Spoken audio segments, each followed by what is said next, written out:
ঢাকাতে অনেক গরম শুরু হয়ে গিয়েছে, যার কারণে এখন সুতি কাপড়ই ভরসা। তো একটা সুতির জামা পরেছি আমি আজকে, এই আর কি। তো চলেন আপনাদেরকে সাথে নিয়ে মাছের বাজারে যাই, কি কি মাছ কিনবো সব আজকে আপনাদের সাথে শেয়ার করব। আশা করছি আপনাদের আমার আজকের ব্লগটা ভালো লাগবে আর কি। Hello everyone, welcome back to Munia Mahmud.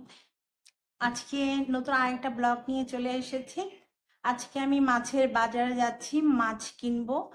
ভাবলাম যে আপনাদের সাথে ইন্ট্রোটা দিয়ে যাই আর আপনাদেরকে সাথে নিয়ে যাই। তাহলে চলেন আমার সাথে মাছ বাজারে যাই।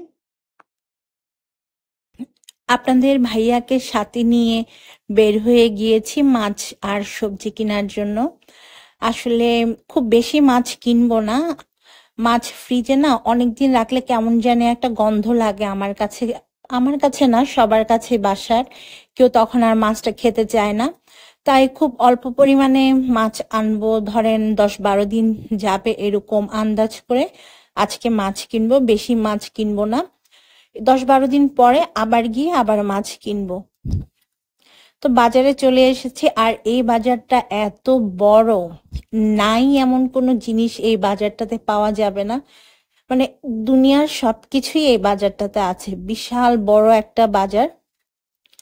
তো আপনারা কে কে গেস করতে পারবেন এটা কোন বাজার? আমার কিন্তু বাজারে যেতে খুব ভালো লাগে, সেটা সবজি বাজার হোক বা সুপার শপ হোক, শপিং হোক, সবকিছুই করতে ভালো লাগে। আর নিজের সংসারের জিনিস নিজের হাতে কিনতে অন্যরকম একটা ভালো লাগা কাজ করে। মানুষের জীবনটা যেহেতু অনেক ছোট, প্রতিটা দিন সুন্দরভাবে কাটানো উচিত আমাদের। কে কি বললো না বললো সেটার দিকে খেয়াল না রেখে নিজের জন্য বাঁচুন। অন্যের জন্য বাঁচতে গেলে দেখবেন আপনার আর নিজের মতো করে বাঁচা হবে না, শুধু অন্যের কথার উঠবস করা লাগবে আপনার। তাই মানুষের কথায় কান না দিয়ে নিজের জন্য বাঁচুন, দেখবেন লাইফটা না অনেক সুন্দর, অনেক ভালো দিন পার করছেন। মানুষের কথায় কখনো খুব বেশি পাত্তা দিবেন না। মানুষ তো বলবেই, মানুষের ধর্মই হচ্ছে বলা। সে আপনাকে যতটা ছোট করার সে ততটা ছোট করবেই। সেগুলোকে পাত্তা না দিয়ে নিজের কাজ নিজে করে যান, দেখবেন সাফল্য একদিন আসবে ইনশাআল্লাহ। তো দেখেন এখানে কত বড় বড় মাছ উঠেছে। এখানে দেখেন বড় একটা আইল মাছ আর একটা চিতল মাছ। তো আমি যতটা পেরেছি আপনাদের সাথে ভিডিও করলাম। এই মাছগুলো যেহেতু আমরা খাই না, তাই এগুলো কিনা হয়নি। আর চিতল মাছটা না অনেক বড় ছিল, বিশাল সাইজের। তো আমি ভাবলাম যে আপনাদের জন্য একটু শুট করি। বাংলাদেশি বাজার দেখতে চান অনেকে। তো আজকে বাজারে গিয়ে খুব বেশি ভালো মাছ পাইনি, মানে মাছগুলো অত বেশি তরতাজা ছিল না, মোটামুটি ছিল। আসলে আমরা গিয়েছি 4:30টার দিকে, সে টাইমটায় দেখা যায় ভালো মাছ উঠে না। মাছ ভালো পাওয়া যায় সন্ধ্যার পর আর সকালের দিকে। তো সেই টাইমটাই যদি যাওয়া হতো তাহলে দেখা যেত ভালো মাছ কিনতে পারতাম। বাট আপনাদের ভাইয়ার তো আসলে সময় হয় না, ও অনেক ব্যস্ত থাকে, যার কারণে আসলে ওভাবে সময় হয়ে ওঠে না সকালের দিকে আর সন্ধ্যার পরে যাওয়ার জন্য। তো বিকালের দিকে আমাদের বাজারে যাওয়া হয় ম্যাক্সিমাম টাইম, কারণ ওই টাইমে ও দেখা যায় মাঝে মাঝে ফ্রি থাকে। তো আজকে খুব বেশি ভালো মাছ পাইনি, তো যা পেয়েছি আমরা যেগুলো খাই সেগুলো নিয়ে এসেছি। আর এই ট্যাংরা মাছটা দেখেন কি নড়ছে, তাই না? এটাকে মূলত গুলশা মাছ বলা হয়। আর আপনাদের ভাইয়া এই মাছটাই বেশি পছন্দ করে। আমাদের দেশি যে ট্যাংরাটা আছে কালচে টাইপের, সেটাও খেতে চায় না, যার কারণে এটা আনা হয় না। আর সবজি দেখলে তো আমার মাথা পুরাই নষ্ট হয়ে যায়, এত সুন্দর সুন্দর সবজি আমার শুধু কিনতে ইচ্ছা করে। বাসায় যেহেতু অনেক সবজি আছে তাই আমি আজকে তেমন কোনো সবজি কিনিনি। টমেটো কিনেছি আর বেগুন কিনেছি, সেই সাথে শিমের বিচি কিনেছি। শিমের বিচিটা আমাদের বাসায় সবাই খুব পছন্দ করে, যার কারণে দেখা যায় এটা প্রায় সময় আনা হয়। তো মোটামুটি অল্প স্বল্প বাজার করেছি, মাছগুলো কিনে সবজি কিনে চলে এসেছি বাসায়।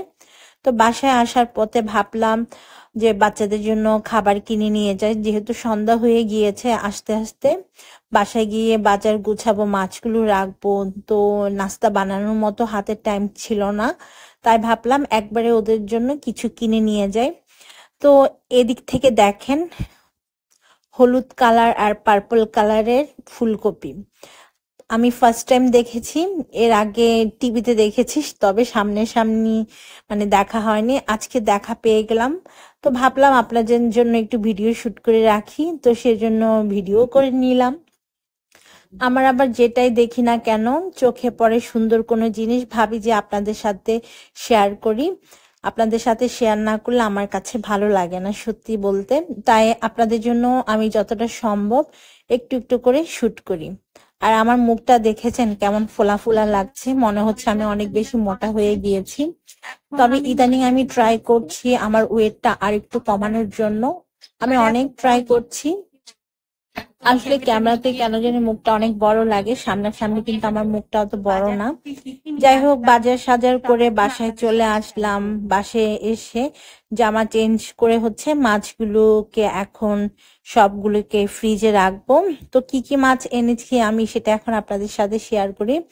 আজকে এনেছি ছোট চিংড়ি মাছ। এটা আমার ছেলেরা ভুনা করলে পেঁয়াজ দিয়ে খুব পছন্দ করে, তাই ভাবলাম বেশি করে নিয়ে আসি। আর আপনাদের ভাইয়া এই চিংড়ি মাছ দিয়ে বড়া খেতে অনেক পছন্দ করে। যেহেতু আমি 10-12 দিনের আন্দাজ করে মাছ এনেছি, তাই খুব বেশি মাছ আনিনি, অল্প অল্প করে এনেছি। মাছ বেশি দিন রাখলে ফ্রিজে দেখা যায় এক ধরনের গন্ধ হয়ে যায়, তখন আর কেউ মাছগুলো খেতে চায় না, খালাকে দিয়ে দিতে হয়। তার জন্য অল্প মাছ এনেছি। এই যে ট্যাংরা মাছ এনেছি 1/2 কেজির মতো, একদম তাজা ছিল ট্যাংরা মাছটা।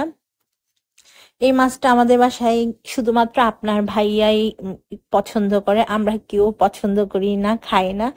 আপনাদের ভাইয়ার জন্য হচ্ছে এই মাছটা আনা হয়। সেই সাথে বাচ্চাদের জন্য আইড় মাছ এনেছি, কারণ আমার ছেলেরা এই মাছটা অনেক পছন্দ করে। যেহেতু এই মাছে কাটা থাকে না, কথা না এখন কেন জানি মুখ থেকে বেরই হতে চায় না। তো কাটা যেহেতু থাকে না, এটা ওরা খুব পছন্দ করে খায়। আর রুই মাছটা আমার ছেলেরা খুব পছন্দ করে, তাই ওদের জন্য রুই মাছ আর আয়ের মাছটা এনেছি। যে মাছগুলো আমি কেটে এনেছি সেগুলো খুব ভালোভাবে ধুয়ে রাখছি, কারণ মাছের মধ্যে অনেকটা রক্ত লেগেছিল। ধুয়ে না রাখলে আমার কাছে আবার ভালো লাগবে না, তাই আমি সবসময় বাজার থেকে যে কোনো কিছু মাছ মাংস আনলে সেটা ধুয়ে বক্স করে রাখি। আর বক্স করে রাখার একটাই সুবিধা, সেটা হচ্ছে ফ্রিজের মধ্যে মানে ডিপ ফ্রিজের মধ্যে রক্ত পড়ে না, বৃষ্টি গন্ধ আসে না, ফ্রিজটা একদম ক্লিন থাকে। যদিও অনেকে বলবেন যে ফ্রিজে জায়গা স্বল্পতা হয়, জায়গা কমে যায় যদি কিনা বক্সের মধ্যে রাখি। হ্যাঁ, একটু তো জায়গা কমে যায়, বাট আমার ফ্রিজে অনেক বেশি জিনিসও নাই। আমি অনেক বেশি জিনিস কিন্তু মানে কিনে ফ্রিজটা ভরিয়ে রাখি না। বললাম না, আমাদের বাসায় বেশি দিন হয়ে গেলে সেই জিনিসটা আর কেউ খেতে চায় না। ধরেন মাছ 10-12 দিন হলে সেটা খাওয়া যায়, এর বেশি হলে কিন্তু মাছটা কেউ খেতে চায় না। তাই আমি অল্প অল্প কিনে নিয়ে আসি, যার কারণে বক্স করে রেখে দিতে পারি।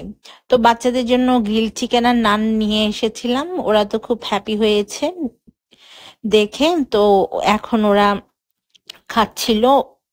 আর আমি যেহেতু একটু ডায়েট করছি, এখন আবারও সেই দুপুরের পর সন্ধ্যার দিকে খালি চা ছাড়া কিছুই খায় না।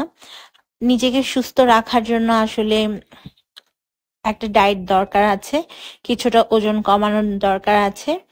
আর দেখেন সব মাছ এইভাবে বক্সের মধ্যে ভরে নিয়েছি, এখন এগুলোকে ঢাকনা দিয়ে ঢেকে ডিপ ফ্রিজে রেখে দিব। যখন যে মাছটা রান্না করব সেটা দেখে বক্সটা বের করে রান্না করলেই হবে। খুবই সিম্পল, এত পলিথিনের ঝামেলা নেই।